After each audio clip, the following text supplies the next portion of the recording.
Hallo ihr Lieben, willkommen zum 5. Teil meines Fräsenbaus.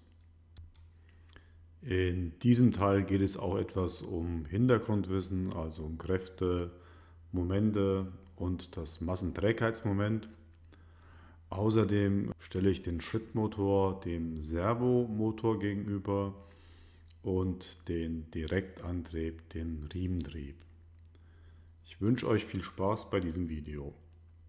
Bevor ich auf die Eigenschaften von Schritt- und Servomotor eingehe, möchte ich gerne mal zeigen, welche Vorschubkräfte übliche Motoren im Hobbybereich, zum Beispiel ein 2 Newtonmeter Schrittmotor oder so ein 180 Watt Servomotor, erzeugen können. Für das Verständnis ist es ganz gut, wenn man sich was unter Newton und Newtonmeter vorstellen kann. Kraft ist Masse mal Beschleunigung, und da die Erdbeschleunigung etwa 10 Meter pro Sekunde Quadrat beträgt, entsprechen 100 Gramm etwa 1 Newton. Wenn ihr eine Tafel Schokolade haltet, dann müsst ihr 1 Newton aufbringen, damit die Tafel nicht in Richtung Erdmittelpunkt wandert. Unter Newton mit der Einheit Kilogramm mal Meter pro Sekunde Quadrat kann man sich vielleicht nicht so gut was vorstellen. Und ich denke, dass das Beispiel mit der Tafel Schokolade die Größe Newton im wahrsten Sinne des Wortes begreifbar macht. 1 Newtonmeter ist nun die Kraft, die an einem 1 Meter langen, masselosen Stab, den gibt es zwar nicht, aber den müssen wir uns hier vorstellen, angreift und eine Rotation um eine Achse bewirken möchte. Die Vorschubkräfte an den kleinen Hobbyfräsmaschinen können mehrere tausend Newton sein, also mehrere hundert Kilo dementsprechend. Und wenn jetzt ein Motor so 1, 2 Newtonmeter liefert, dann ist das ja erstmal nicht viel. Und da stellt sich ja die Frage, wo kommen die großen Vorschubkräfte an der Spindel her? Dazu schauen wir uns jetzt mal an, wie man die Vorschubkraft an der Spindel berechnen kann. Über die Arbeit lässt sich die Vorschubkraft recht leicht berechnen. Die Arbeit, die der Motor reinsteckt, die muss auch an der Spindel rauskommen.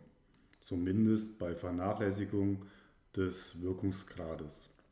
Hierzu betrachtet man die Arbeit, die ein Motor bei einer Umdrehung verrichtet, und setzt diese Arbeit mit der Arbeit an der Spindel gleich.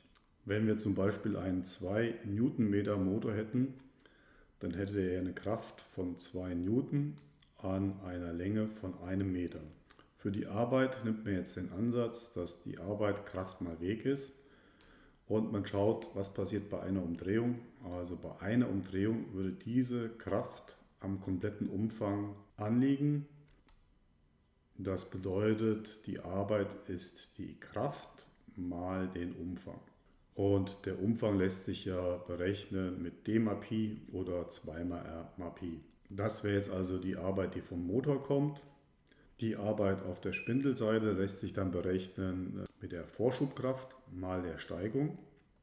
Ja, und in dieser Steigung liegt dann auch die Kraftübersetzung drin. Also hier haben wir ja einen sehr kleinen Wert, 0,005 Meter, wobei wir auf der anderen Seite einen sehr großen Wert haben.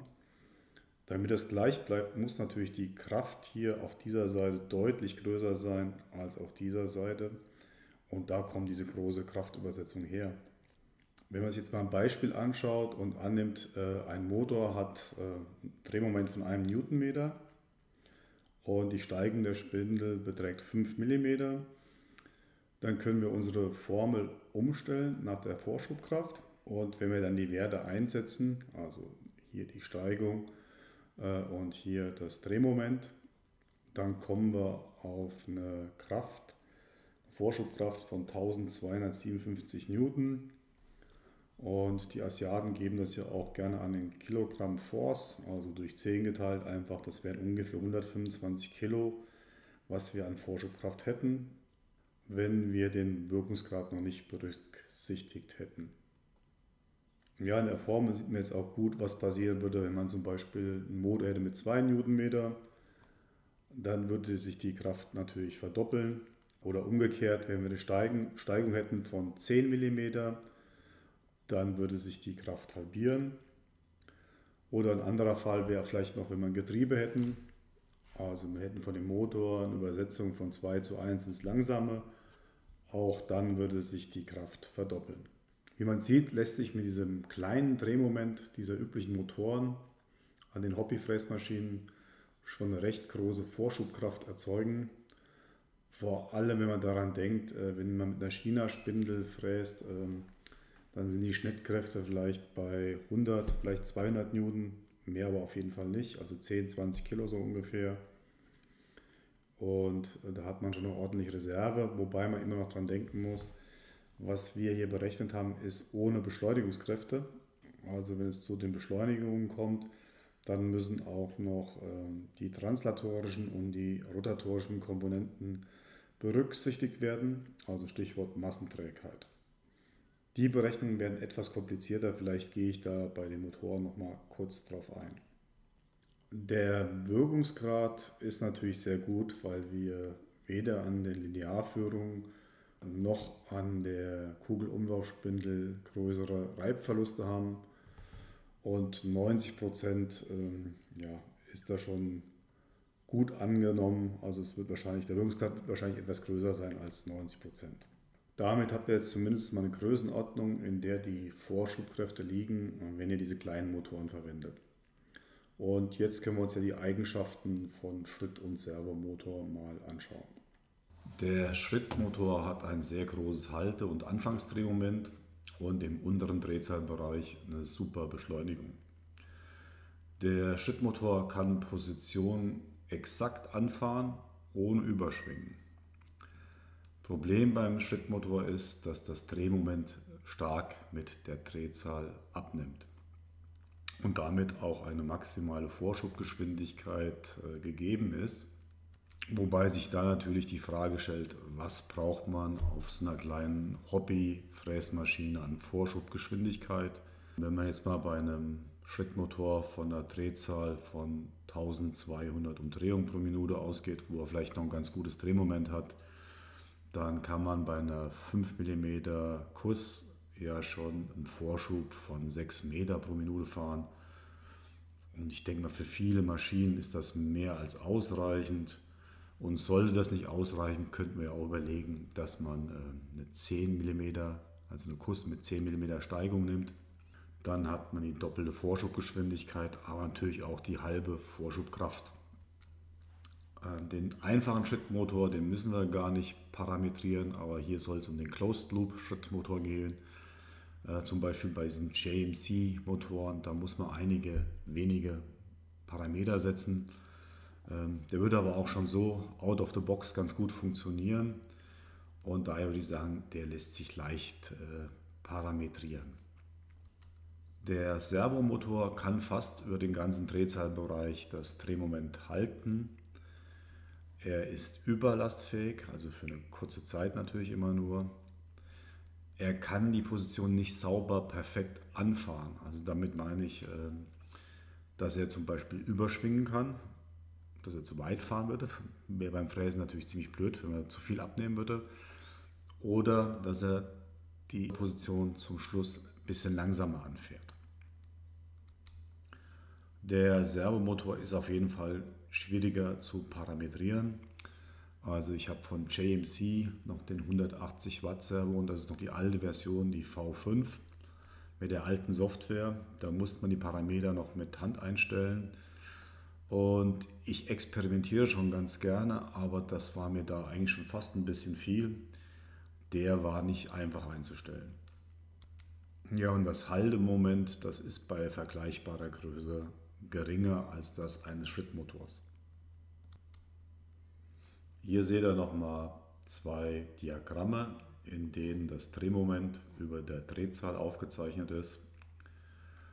Und man sieht diesen typischen Abfall bei den Schrittmotoren. Auf der rechten Seite ist es ganz krass, also fängt der Abfall hier schon so bei 400, 500 Umdrehungen an, da geht es richtig bergab. Hier auf der linken Seite haben wir den Leadshine 2 Newtonmeter Schrittmotor und wenn man den mit 48 Volt Spannung, wenn man 48 Volt Spannung anlegt, dann sieht man, dass die Kurve hier ja, vielleicht in dem Bereich bei 1200 Umdrehungen noch ungefähr 0,9 Newtonmeter liefert. Und das wäre vollkommen ausreichend. Also den kann man auch in dem Drehzahlbereich noch gut betreiben und hätte daher bei einer Kuss von 5 mm einen Vorschub von 6 Meter pro Minute.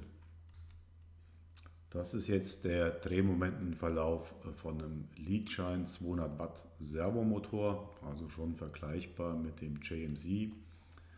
Der hat ja 180 Watt, der JMC. Leider habe ich für die JMC-Motoren, also weder für Schritt noch für Servomotor, irgendwo einen Drehmomentenverlauf gefunden. Vielleicht hat einer von euch ja da eine Idee, wo man das finden kann. Hier sieht man sehr schön, dass dieses Nenndrehmoment über einen sehr großen Bereich gehalten wird und dann hier so bei 3000 Umdrehungen langsam abfällt. Die Überlast, also die kurzzeitig möglich ist, geht hier bis ungefähr 2200 Umdrehungen vielleicht, bleibt die noch komplett oben und fällt dann ab. Aus meiner Sicht ist der Closed Loop Schrittmotor die sinnvolle Lösung für kleine Fräsmaschinen. Wir haben halt eben diese genaue Positionierung ohne Überschwingen. Wir haben diese großen Drehmomente im kleinen Bereich und ich finde die Limitierung der Drehzahl und damit der Vorschubgeschwindigkeit fällt im Hobbybereich nicht so ins Gewicht. Der Servomotor ist vielleicht eher was für Experimentierfreudige. Und kann man natürlich auch machen. Also ich habe auch den Servomotor genommen, aber ich bleibe dabei, die sinnvollere Lösung ist der Schrittmotor. Bei den Servomotoren haben wir eben gesehen, sind Drehzahlen bis 4000 Umdrehungen pro Minute möglich. Jetzt müssen wir aber auch mal schauen, wie schnell darf denn überhaupt so eine Spindel drehen. Also die Spindel würde irgendwann anfangen zu schwingen, wenn es zu schnell wäre. Und aus diesem Diagramm, was ich hier mitgebracht habe, kann man so ein bisschen ablesen, bis zu welcher Drehzahl die Spindel drehen darf. Und ich habe vielleicht mal zwei Beispiele eingezeichnet. Also hier, wenn die Spindel 1 Meter lang wäre und wir hätten eine 16 mm Spindel verbaut, dann kann man hier die Linie hochgehen, kommt hier hin und kann hier rüber gehen. Hier sind jetzt die verschiedenen Lastfälle. Dieser graue Balken wäre der Lastfall Festlager, Loslager, also die Einspannung. Und dann kommen wir ungefähr auf 2500 Umdrehungen. Aber man soll dann immer noch 20% davon wegbleiben. Also das müsste man nochmal 0,8 nehmen. Also da wären maximal 2000 Umdrehungen möglich. Und jetzt vielleicht nochmal ein Extremfall. Also 2 Meter Kuss ist ja schon recht lange. Bei einer 16 mm Spindel zumindest. Da kämen wir hier auf eine Drehzahl, was weiß ich, von so 700 Umdrehungen und auch da müssten wir noch 20% abziehen. Also da wären wir ja schon weit unter dem, was ein Schrittmotor noch gut leisten kann. Und man sieht natürlich auch, wenn die Spindel im Durchmesser wächst, dann könnten größere Drehzahlen gefahren werden. Eine größere Spindel bringt aber auch Nachteile mit. Also das werde ich nachher nochmal gleich zeigen. Also eine größere Kugelumlaufspindel hat natürlich auch ein größeres Massenträgheitsmoment, was beschleunigt werden will. Ob man einen Riementrieb oder einen Direktantrieb an der Achse einbaut, das muss eigentlich jeder für sich selbst entscheiden. Möglich ist beides, aber man soll die Vor- und Nachteile schon kennen. Was mich beim Direktantrieb am meisten stört, ist die sperrige Bauweise. Die Motoren stehen ab, die müssen ja in der Verlängerung der Kuss eingebaut werden und können somit ein ganzes Stück abstehen. Von der Installation hat der Direktantrieb natürlich einen Vorteil. Wir brauchen keine Riemenscheiben oder keinen Zahnriemen. Es reicht einfach eine Kupplung. Die Vorschubkräfte reichen auf jeden Fall aus, also man braucht keine Untersetzung, es geht auch direkt bei gängigen Konfigurationen. Ein Vorteil wiederum ist, es kommen keine Radialkräfte auf die Lager des Motors. Wenn wir einen Riemen anschließen, sieht das anders aus. Der Riemen erzeugt natürlich auch Radialkräfte. Der Direktantrieb ist auch ein bisschen schlanker, also wir haben keine zusätzlichen Massen, die wir beschleunigen müssen. wie zum Beispiel Riemenscheiben beim Riemenantrieb. Mit einem Riementrieb können wir kompakter bauen. Das heißt, der Motor kann dann ja quasi parallel zur Kuss eingebaut werden. Das war für mich eigentlich so der Hauptgrund, warum ich Riementrieb genommen habe. Übersetzung, Untersetzung wäre natürlich möglich. Der Riemen wirkt schwingungsdämpfend. Der Riemen braucht eine leichte Vorspannung. Das kann man über Langlöcher oder zum Beispiel über eine Spannrolle realisieren. Ja, und hier haben wir jetzt halt eben die Radialkräfte auf dem Motorlager, was durchaus auch die Lebenszeit eines Motors verkürzen kann. Dann ist der Riementrieb natürlich auch teurer, weil wir den Riemenscheiben brauchen. Wir brauchen die Zahnriemen. Und vor allem, wenn man größere Riemenscheiben einbaut, dann muss man das Trägheitsmoment im Auge behalten, weil ja die Scheiben beschleunigt werden müssen. Hier sollte man auf jeden Fall darauf achten, dass man kleine Riemenscheiben verwendet, weil diese kleinen Scheiben ein geringeres Massenträgheitsmoment haben. Für das Auslegen des Riemens gibt es ein schönes Online-Tool von der Firma Mädler, mädler.de Static Tools, und dann gibt es hier diese Online-Anwendung. Da kann man erstmal auswählen, wie viele Zahnräder man hat. Man kann Zahnscheiben, man kann sie hinzufügen oder entfernen. Ich mache das jetzt nur für 2 Zahnscheiben und deswegen lösche ich hier gerade mal ein bisschen was weg. Dann kann ich die so oben drüber ziehen. Bei mir waren die Zähne, glaube ich, 34 beim großen Rad. Und beim kleinen war es 17, also die 2:1 Übersetzung. Das kleine Rad hängt am Motor, das ist der Antrieb. Der Mittelpunktabstand zwischen den beiden Zahnrädern war bei mir 170 mm. Ja, so wird es bei mir ungefähr aussehen. Jetzt kann ich noch einstellen, was für einen Riemen ich haben will. Also für die Fräsmaschinen ist eigentlich dieser HTD 5M ein ganz guter Zahnriemen. Ich nehme mal 15 mm, die habe ich auch verbaut. Die Leistung, also ich habe ja nur 0,2 kW Motoren und ich würde vielleicht trotzdem mal hier hochgehen auf 0,5. Und man sieht jetzt, dass sogar noch eine Sicherheit von 1,76 drin ist, obwohl ich hier oben ja schon deutlich mehr an Leistung angenommen habe, als die kleinen JMC-Servos liefern können. Außerdem wird einem die Riemenlänge angezeigt. Also das wäre jetzt das Maß, was bei mir erforderlich wäre. Und jetzt müsste ich gucken, was der nächstgrößere Riemen ist. Ich glaube, ich hatte 475 mm gekauft. Man kann sich noch weitere Daten anzeigen lassen. Also wie es mit den einzelnen Sicherheiten aussieht. Auf dem großen Rad eine Sicherheit von 2,4, auf dem kleinen 1,77. Also wäre 1,7 die Sicherheit. Und man kann hier noch ein paar andere Werte ablesen. Über Berechnungsprotokoll kann man nochmal gucken, wie groß die Vorspannkraft sein muss. Also hier Vorspannkraft 117 Newton, also 11 Kilo ungefähr. Außerdem bekommt man für jede Zahnscheibe nochmal den Wirkdurchmesser angezeigt. Ja, ich denke mal, das ist ein sehr schönes Tool, und dass man das kostenlos einsetzen kann, ist natürlich super. Ich habe jetzt nochmal 2 andere Zahnräder eingebaut, die auch das Übersetzungsverhältnis von 1:2 hätten, jetzt aber mit deutlich größeren Zähnen. Also hier 112 Zähne und auf der Seite 56 Zähne. Und warum man das besser nicht machen sollte, das zeige ich euch gleich. Schauen wir uns jetzt mal das Massenträgheitsmoment oder auch Inertialmoment genannt an. Ich will da jetzt nicht so in die Tiefe reingehen. Ich will vielleicht eher mal darauf hinaus, auf was man achten muss, insbesondere wenn man größere Spindeln oder größere Riemenscheiben nehmen will oder nehmen muss.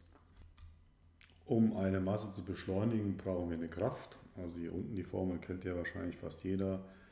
Kraft ist Masse mal Beschleunigung. Das wäre bei der Translation Spielt aber häufig bei den kleinen Fräsmaschinen, die wir haben, keine große Rolle. Selbst wenn ihr da 100 Kilogramm beschleunigen wollt und habt an der Maschine vielleicht 1 Meter pro Sekunde Quadrat als Beschleunigung eingestellt, dann kommen wir da auf 100 Newton. Das wären 10 Kilo, was man grob bräuchte für diese Beschleunigung. Das ist nicht so entscheidend. Bisschen entscheidender wird es dann bei den rotierenden Massen. Und da benötigen wir natürlich ein Drehmoment, um eine Masse in Rotation zu bringen. Ich zeige gleich ein paar vereinfachte Rechnungen, wie man zum Beispiel das Massenträgheitsmoment von einer Kust bestimmen kann. Aber das ist wirklich vereinfacht, weil ich das Ganze als einfachen Zylinder sehe. Dafür kann man diese Formel nehmen. Und was auch schon auffällt, ist, dass der Radius mit dem Quadrat eingeht. Also je größer der Radius bzw. Durchmesser wird, desto größer wird das Massenträgheitsmoment. Für die Berechnung des erforderlichen Drehmoments braucht man das Massenträgheitsmoment sowie die Winkelbeschleunigung. Die Winkelbeschleunigung kann man sich auch wieder ausrechnen aus dem an der Maschine eingestellten Beschleunigungswert. Das zeige ich gleich nochmal in der Excel-Tabelle. Vielleicht hier mal ein paar gängige Motoren und deren Massenträgheitsmoment. Bei den kleinen Motoren gibt man das normalerweise in Gramm pro Zentimeter Quadrat ein. Wenn wir später mit den Werten rechnen wollen, dann ist es besser, wenn man die Grundeinheiten Kilogramm und Meter Quadrat verwendet. Also ihr seht zum Beispiel der JMC 180 Watt Servo hat im Vergleich zu den anderen, zu den oberen dreien, einen kleinen Wert, 300, 500. Also nicht so sehr unterscheidend, aber es unterscheiden sich schon ein bisschen. Das hier ist jetzt schon ein größerer Motor, 4 Newtonmeter Stepper. Und hier sieht man schon, dann ist es doch schon ein einigermaßen großer Unterschied von dem Massenträgheitsmoment zum Beispiel von dem JMC. Also grundsätzlich haben natürlich kleinere Motoren ein kleineres Massenträgheitsmoment. In eurer Steuerung könnt ihr die Beschleunigung einstellen, also zum Beispiel hier bei 1000 mm pro Sekunde Quadrat oder 2000. Ich glaube, bei mir sind 1500 mm pro Sekunde Quadrat eingestellt und daraus lässt sich die Winkelbeschleunigung errechnen. Da gehe ich jetzt aber gar nicht mehr drauf ein. Ich habe die einfach mir oben eingesetzt. Das wäre jetzt für 1 Meter pro Sekunde Quadrat eingestellter Beschleunigung an der Steuerung. Dann sehen wir hier die Spindel, die habe ich vereinfacht wirklich als Zylinder genommen mit einer Länge von 1 Meter mal und einem Durchmesser von 16, also voll, ohne dass ich die Rillen abgezogen habe. Also der Wert wird etwas so groß sein. Ich rechne das Volumen aus, nehme die Dichte von Stahl und berechne die Masse aus und komme dann auf dieses Massenträgheitsmoment. Komme dann auf die Winkelbeschleunigung, trage ich ein und komme hier hinten auf ein Moment, was ich ausrechne.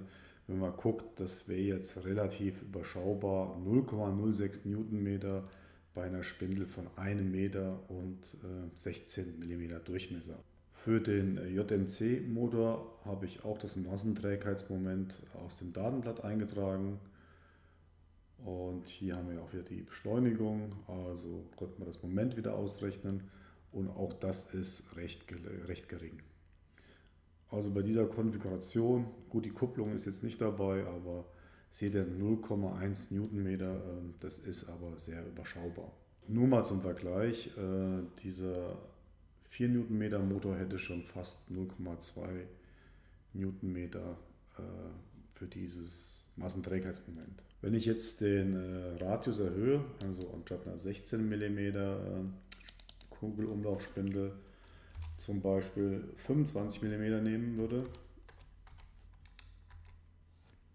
dann sieht man schon, dann geht das Massenträgheitsmoment hier ordentlich hoch und damit haben wir natürlich auch jetzt hier schon ein ganz ordentliches Moment von 0,4 Newtonmeter. Und wenn ich jetzt noch mit einer größeren Beschleunigung fahren will, also mit 2000 mm Sekunde Quadrat, dann ergäbe sich eine Winkelbeschleunigung, die doppelt so groß ist, dann wären wir schon bei 0,8 Newtonmeter und das wäre schon ein riesiger Wert. Das heißt, bei unseren kleinen Konfigurationen ist auf jeden Fall ein kleiner Spindeldurchmesser besser als ein großer und dadurch, dass der Radius quadratisch eingeht, wird das nachher sehr, sehr viel mehr bei den Spindeln. Also wenn ihr jetzt noch eine größere Spindel nehmen wird, zum Beispiel wenn ich hier 20 eintrage, dann haben wir schon ordentlich Drehmoment, was wir brauchen, um die zu beschleunigen.